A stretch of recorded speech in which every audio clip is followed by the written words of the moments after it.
too.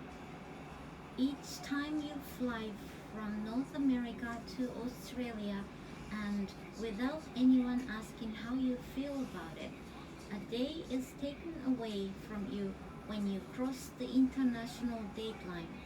I left Los Angeles on January the 3rd and arrived in Sydney 14 hours later on January the 5th. For me, there was no January the 4th, none at all. Where it went exactly, I couldn't tell you. All I know is that for one 24-hour period in the history of Earth, it appears that I had no being. I find that I find that a little uncanny, to say the least. I mean to say, if you were browsing through your ticket folder and you saw a notice that said, passengers are advised that on some crossings, 24-hour loss of existence may occur, which is of course how they would phrase it, as if it happened from time to time. You would probably get up and make inquiries, grab a sleeve and say, excuse me. There is, it must be said, a certain metaphysical comfort in knowing that if you can cease to have material form and it doesn't hurt it at all. And to be fair, they do give you the day back on the return journey when you cross the date line in the opposite direction and thereby manage somehow to arrive in Los Angeles before you left Sydney, which in its way, of course, is an even neater trick. Now I vaguely understand the principles involved here. I can see that there has to be a notional line where one day ends and the next begins, and that when you cross that line, temporal oddities will necessarily follow. But that still doesn't get away from the fact that on any trip between America and Australia, you will experience something that would be in any other circumstance the starkest impossibility.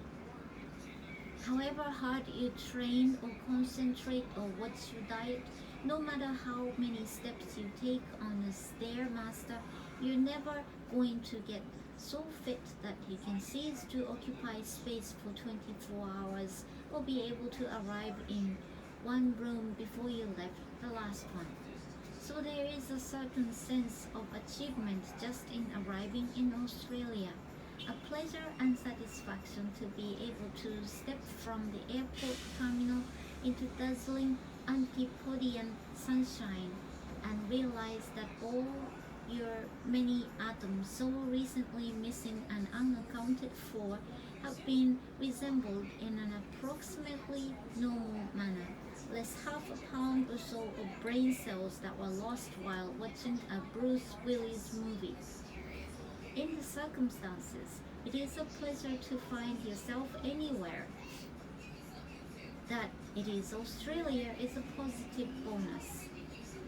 Let me say right here that I love Australia, adore it immeasurably, and am smitten anew each time I see it. One of the effects of paying so little attention to Australia is that it is always such a pleasant surprise to find it there. Every cultural instinct and previous experience tells you that when you travel this far, you should find, at the very least, people on camels. There should be unrecognizable lettering on the signs and swarthy men in robes drinking coffee from thimble-sized cups and puffing on hookahs and rattle-wrapped buses and potholes in the road and a real possibility of disease on everything you touch. But no, it's not like that at all. This is comfortable and clean and familiar. Apart from a tendency among men of a certain age to wear knee-high socks with shorts, these people are just like you and me. This is wonderful. This is exhilarating. This is why I love to come to Australia. There are other reasons as well, of course, and I am pleased to put them on the record here. The people are immensely likable, cheerful, extrovert, quick-witted, and unfailingly obliging. Their cities are safe and clean and nearly always built on water. They have a society that is prosperous, well ordered, and instinctively egalitarian. The food is excellent. The beer is cold. The sun nearly always shines. There is coffee on every corner. Rupert Murdoch no longer lives there. Life doesn't get much better than this. This was my fifth trip, and this time, for the first time, I was going to see the real Australia, the vast and baking interior, the boundless void that lies between the coasts. I have never entirely understood why, when people urge you to see their real country, they send you to the empty parts where almost no sane person would choose to live. But there you are. You cannot say you have been to Australia until you have crossed the outback. Best of all, I was going to do it in the swankiest possible way. On the fabled Indian Pacific Railroad from Sydney to Perth, running for 2,720 pleasantly meandering miles across the bottom third of the country through the states of New South Wales, South Australia, and Western Australia. The Indian Pacific is the queen of the southern hemisphere train-wise. From Sydney, it climbs gently through the Blue Mountains, chunters across endless miles of big sky sheep country, traces the Darling River to the Murray and the Murray on towards Adelaide, and finally crosses the mighty Nullarbor plain to the goldfields around Kalgoorlie before signing to a well-earned halt in distant Perth. The Nullarbor, an almost inconceivable expanse of murderous desert, was something I particularly longed to see. The colour magazine of the London Mail on Sunday was doing a special issue on Australia, and I had agreed to file a report. I had been planning to come out soon anyway to start the travelling for this book, so this was in the nature of a bonus trip, a chance to get the measure of the country in an exceedingly comfortable way at someone else's expense. Sounded awfully good to me. To that end, I would be traveling for the next week or so in the company of a young English photographer named Trevor Ray Hart, who was flying in from London and whom I would meet for the first time the next morning. But first I had a day to call my own, and I was inordinately pleased about that. I had never been to Sydney other than on book tours, so my acquaintance with the city was based almost entirely on cab journeys through unsung districts like Ultimo and Annandale. The only time I had seen anything at all of the real city was some years before, on my first visit, when a kindly sales rep from my local publisher had taken me out for the day in his car with his wife and two little girls in the back, and I had disgraced myself by falling asleep. It wasn't from lack of interest or appreciation, believe me. It's just that the day was warm and I was newly arrived in the country. At some unfortunate point, quite early on, jet lag asserted itself and I slumped helplessly into a coma. I am not, I regret to say, a discreet and fetching sleeper. Most people, when they nod off, look as if they could do with a blanket. I look as if I could do with medical attention. I sleep as if injected with a powerful experimental muscle relaxant. My legs fall open in a grotesque come hither manner. My knuckles brush the floor. Whatever is inside, tongue, uvula, moist bubbles of intestinal air decides to leak out. From time to time, like one of those nodding duck toys, my head tips forward to empty a quart or so of viscous drool onto my lap, then falls back to begin unloading again with a noise like a cistern filling. Toilet cistern filling. And I snore, hugely and helplessly, like a cartoon character with rubbery flapping lips and prolonged steam valve exhalations. For long periods, I grow unnaturally still in a way that inclines onlookers to exchange glances and lean forward in concern. Then dramatically I stiffen and, after a tantalizing pause, begin to bounce and jostle in a series of whole body spasms of the sort that bring to mind an electric chair when the switch is thrown. Then I shriek once or twice in a piercing and effeminate manner and wake up to find that all motion within 500 feet has stopped and all children under 8 are clutching their mother's hems. It is a terrible burden to bear. I have no idea how long I slept in that car other than that it was not a short while. All I know is that when I came to, there was a certain heavy silence in the car, the kind of silence that would close over you if you found yourself driving around your own city, conveying a slumped and twitching heap from one unperceived landmark to another.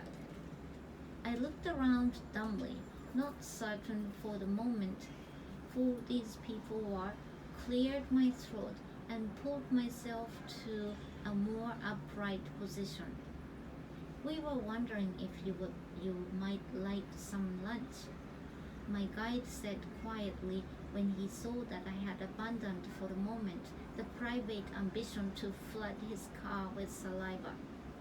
That would be very nice, I replied in a small, abject voice, discovering in the same instant, with a customary inward horror, that while I had dozed, a 400-pound fly had evidently been sick over me. In an attempt to distract attention from my unnatural moist sheen, and at the same time re-established my interest in the tour, I added more brightly, "Is this still Neutral Bay?" There was a small involuntary snort of the sort you make when a drink goes down the wrong way, and then with a certain strained precision, "No, this is Dover Heights." Neutral Bay was a microsecond's pause, just to aerate the point. Some time ago. Ah, I made a great face, as if trying to figure out how we had managed between us to mislay such a chunk of time. Quite some time ago, in fact. Ah. We rode the rest of the way to lunch in silence. The afternoon was more successful. We dined at a popular fish restaurant beside the pier at Watson's Bay. Then went to look at the Pacific from the lofty, surf-battered cliffs that stand above the harbor mouth. On the way home, the drive provided snatched views of what is unquestionably the loveliest harbor in the world. Blue water, gliding sailboats, the distant iron arc of the harbor bridge over the opera house squatting cheerfully beside it. But still I had not seen Sydney properly, and early the next day I had to depart for Melbourne. So I was eager, as you may imagine, to make amends now. Sydney siders, as they are rather quaintly known, have an evidently unquenchable desire to show their city off to visitors, and I had yet another kind offer of guidance before me, this time from a journalist on the Sydney Morning Herald named Deirdre Macken, an alert and cheerful woman of early middle years. Deirdre met me at my hotel with a young photographer named Glenn Hunt, and we set off on foot to the Museum of Sydney, a sleek and stylish new institution which manages to look interesting and instructive without actually being either. You find yourself staring at artfully underlit displays, a case full of immigrant artifacts, a room wallpapered with pages of popular magazines from the 1950s, without being entirely certain what you'd expect to conclude. But we did have a very nice latte in the untouched cafe, at which point Deirdre outlined her plans for our busy day. In a moment we would stroll down to Circular Quay and catch a ferry across the harbour to the Taronga Zoo wharf. We wouldn't actually visit the zoo, but instead would hike around the little Sirius Cove and up through the steep and jungly hills of Cremorne Point to Deirdre's house, where we would gather up some towels and boogie boards and go by car to Manly, a beach suburb overlooking the Pacific. At Manly, we would grab a bite of lunch, then have an invigorating session of boogie boarding before toweling ourselves down and heading for excuse me for interrupting, I interrupted. But what is boogie boarding exactly? Oh, it's fun. You'll love it, she said breezily, but I thought just a touch evasively. Yes, but what is it? It's an aquatic sport. It's heaps of fun. Isn't it heaps of fun, Glenn?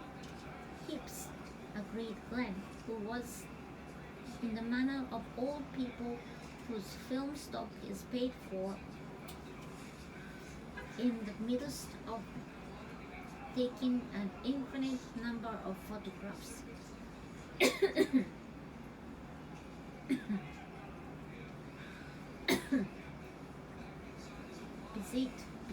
Besit. His camera sang as he took 3 quick and ingeniously identical photographs of Deirdre and me in conversation. But what does it entail exactly? I persisted. You take a kind of miniature surfboard and paddle out into the sea where you catch a big wave and ride it back to shore. It's easy, you love it. What about sharks? I asked uneasily. Oh, there's hardly any sharks here. Glenn, how long has it been since someone was killed by a shark? Oh, ages, Glenn said, considering. Couple of months at least. Couple of months? I squeaked. At least, sharks are way overrated as danger, Glenn added. Way overrated. It's a rips that most likely gets you. He returned to taking pictures. Rips, underwater currents that run at the angle to the shore and sometimes carry people out to the sea. Deirdre explained. But don't worry, that won't happen to you. Why? Because we are here to look after you. She smiled serenely, drained her cup, and reminded us that we needed to keep moving. 3 hours later, our other activities completed, we stood on a remote seeming strand at a place called Freshwater Beach near Manly. It was a big U-shaped bay edged by low scrub hills with what seemed to me awfully big waves pounding in from a vast and moody sea. In the middle of distance, several foolhardy souls in wetsuits were surfing toward some foamy outburst on the rocky headland. Nearer in, a scattering of paddlers was being continuously and it seemed happily engulfed by explosive waves. Urged on by Deirdre, who seemed keen as anything to get into the briny drink, we began to strip down, slowly and deliberatively, in my case, eagerly in hers, to the swimsuits, and she had instructed us to wear beneath our clothes. If you're caught in a rip, Deirdre was saying, the trick is not to panic. I looked at her. You're telling me to drown, to drown calmly. No, just keep your wits. Don't try to swim against the current. Swim across it. If you're still in trouble, just wave your arm like this. She gave the kind of big, languorous wave that only an Australian could possibly consider an appropriate response to a death at sea situation, and wait for the lifeguard to come. And what if the lifeguard doesn't see me? He'll see her. But what if he doesn't? But Deirdre was already wading into the surf, a boogie board tucked under her arm. Bashfully, I dropped my shirt onto the sand and stood naked but for my sagging trunks.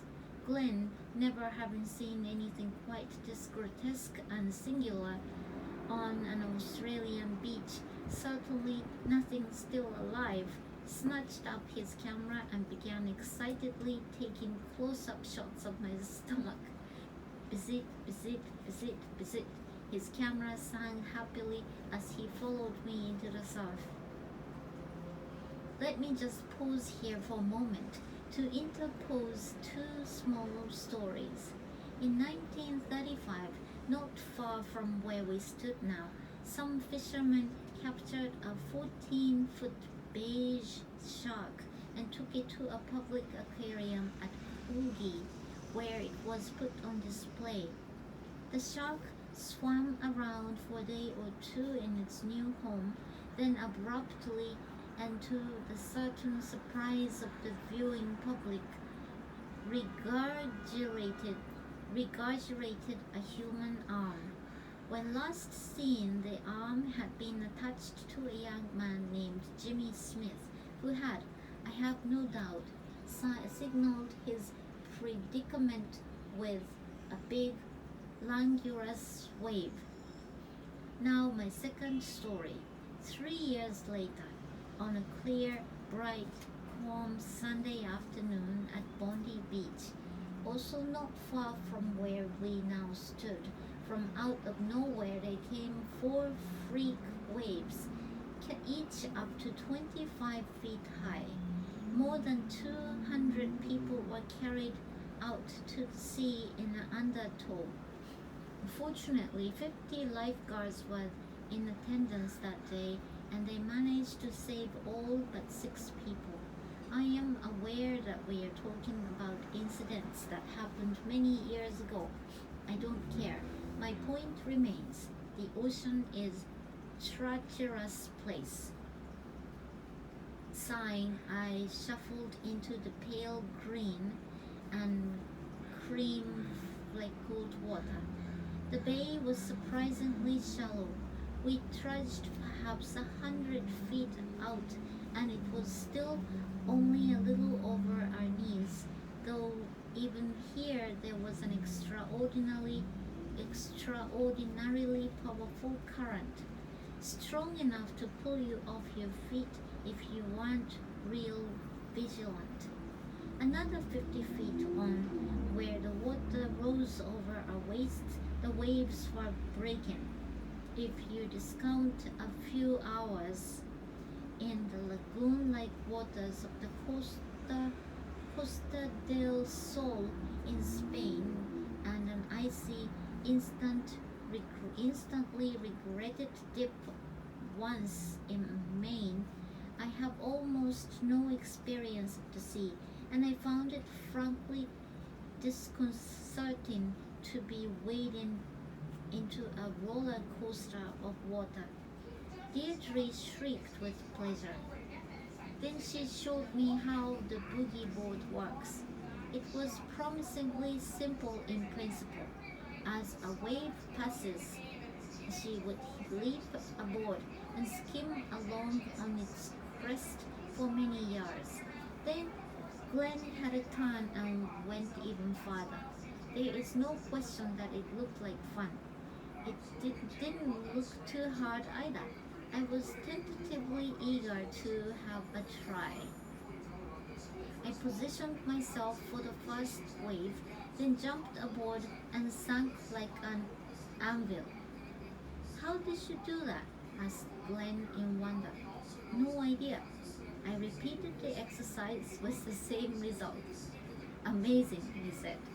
The, there followed a half an hour in which the two of them watched, first with guarded amusement, then a kind of astonishment, and finally something not unlike pity as I repeatedly vanished beneath the waves and was scraped over an area of ocean floor roughly the size of Polk Country, Iowa.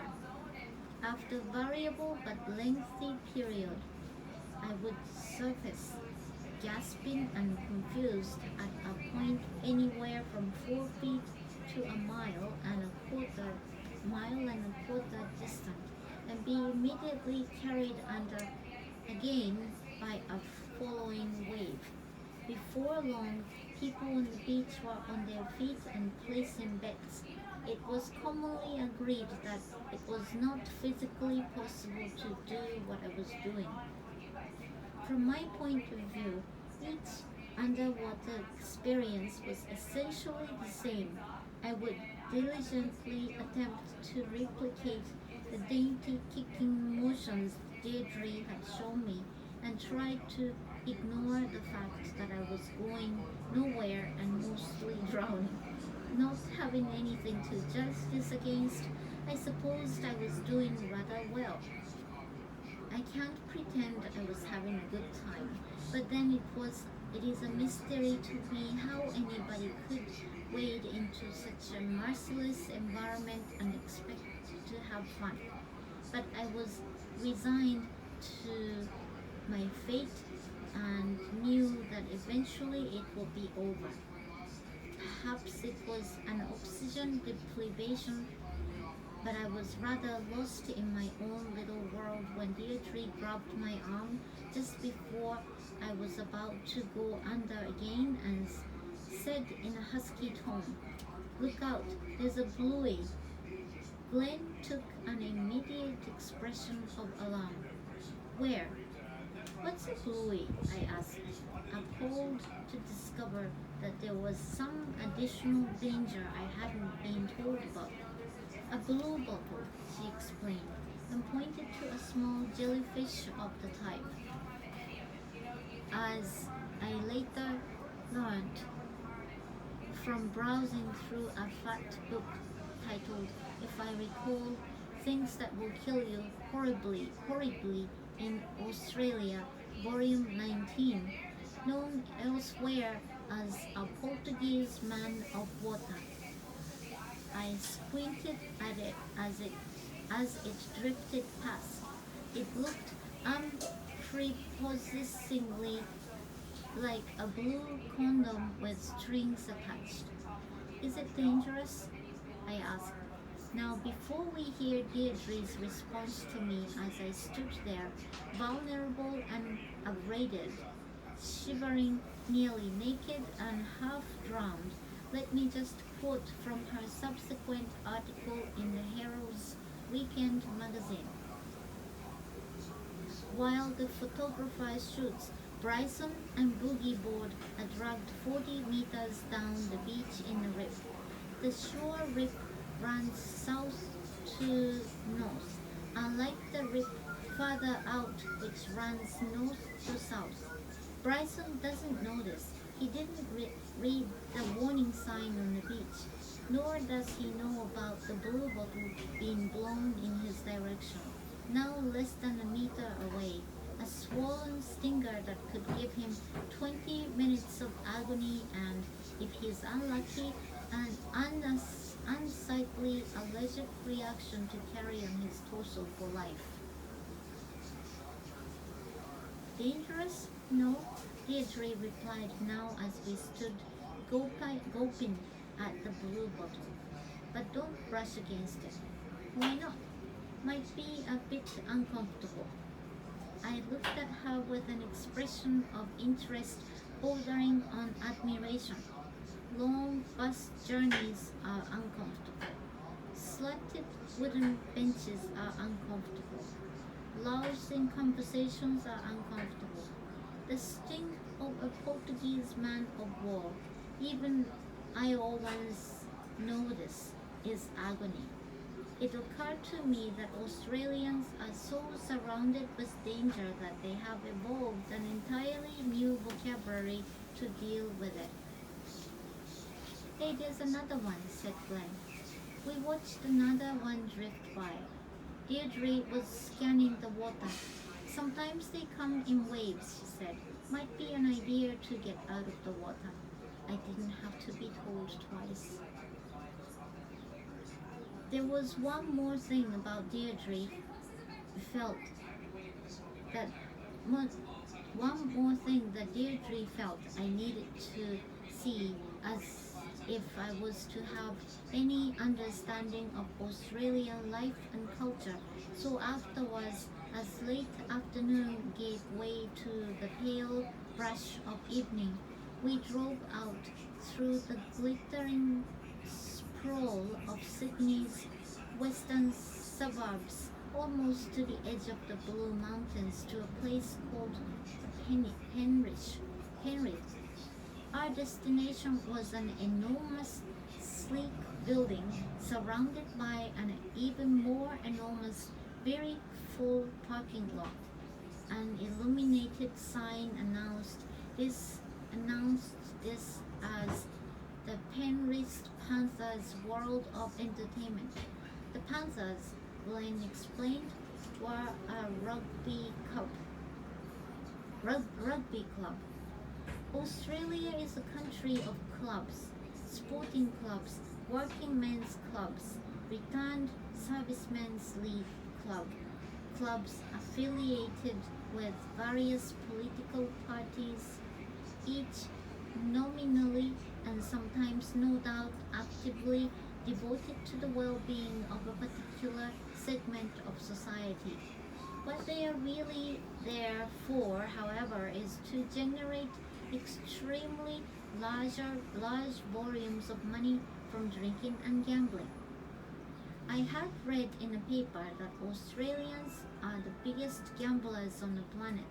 One of the more arresting statistics I saw was that the country has less than 1% of the world's population, but more than 20% of its slot machines, and that between them they spend 11 billion Australian dollars or 7.3 billion US dollars a year, or 2,000 Australian dollar per person on various games of chance.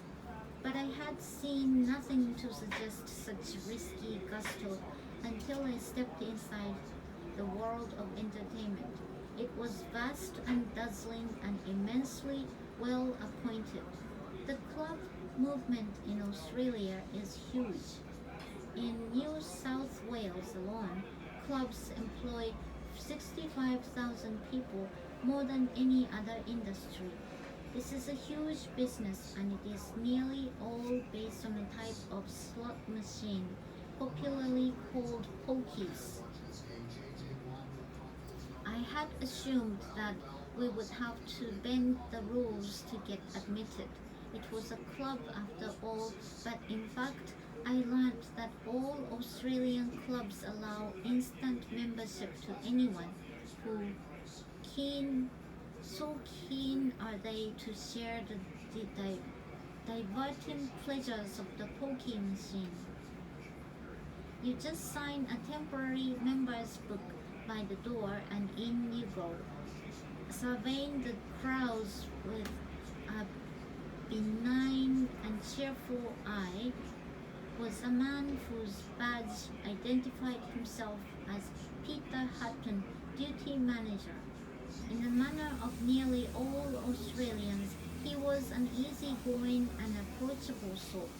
I quickly learned from him that his particular club has 60,000 members, of whom 20,000 will turn up on busy nights, like New Year's Eve. Tonight, the figure would be more like 2,000. The club contained bars and restaurants almost beyond counting, sports facilities, a children's play area, and nightclubs and theaters. They were just about to build a 13-screen movie theater and a nursery big enough to hold 400 infants and toddlers. Wow, I said. So is this the biggest club in Sydney? Biggest in the southern hemisphere, Mr. Hutton said proudly. We wandered into the vast and tinkling interior. Hundreds of pokie machines stood in long straight lines, and at nearly every one sat an intent figure feeding in the mortgage money. They are essentially slot machines, but with a bewildering array of illuminated buttons and flashing lights that let you exercise a variety of options, whether to hold a particular line, double your stake, take a portion of your winnings, and goodness knows what else. I studied from a discreet distance several people at play, but couldn't begin to understand what they were doing, other than feeding a succession of coins into a glowing box and looking grim. Deirdre and Glenn were similarly unacquainted with the intricacies of pokies. We put in a $2 coin just to see what would happen and got an instant payout of $17. This made us immensely joyful. I returned to the hotel like a kid who had had a very full day at the country fair, exhausted but deeply happy. I had surveyed the perils of the sea, been to a palatial club, helped to win $15, and made 2 new friends. I can't say I was a great deal closer to feeling that I had actually seen Sydney than I had been before, but that day would come. Meanwhile, I had a night's sleep to get and a train to catch.